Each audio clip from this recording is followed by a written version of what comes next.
Gaji 1,800, 1,900 nak buat full loan yang ni. Bulanan 600 lebih je. Boleh ikat dengan bank, boleh ikat dengan kredit. Okay. Zero deposit. Yang paling penting. Yang tu ramai nak dengar kan. Zero deposit. Yang ni.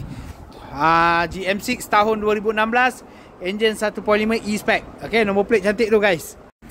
Mileage 113,000 saja guys. Okay. Interior semua masih cantik. Kereta satu saja owner. Owner Melayu lelaki. Okay. Datang dengan fabric. Tombol aircon semua pakai pusing je sebab E-Spec kan. Tapi dia datang dengan push start button. Okay. Multi steering control pun ada.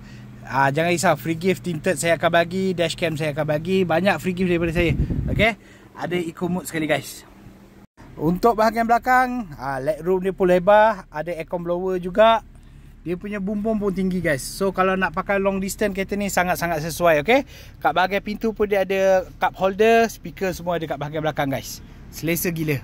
Okay. Boot dia memang sangat-sangat besar. So siapa yang nak pakai untuk keluarga, untuk long distance, saya jamin kereta ni sangat puas hati. Okay. Tayar spare semua ada. Tak ada kesan accident langsung. Dijamin 100%. Bebas daripada major accident. Bebas daripada banjir guys. Kalau kau tengok bahagian enjin, marking kilang semua ada guys. Okay, so menunjukkan kereta ni memang tak pernah buka dia punya enjin. Semua masih original. Okay, enjin 1.5 VTEC. Okay, kalau kau tengok juga semua masih cantik. Kemas lagi. Tak ada juga kesan accident dekat bahagian depan. Pilar bawah semua masih original. Okay.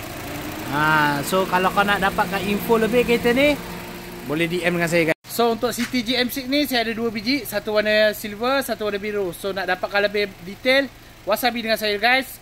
Jumpa saya dalam wasabi. Okay. Assalamualaikum.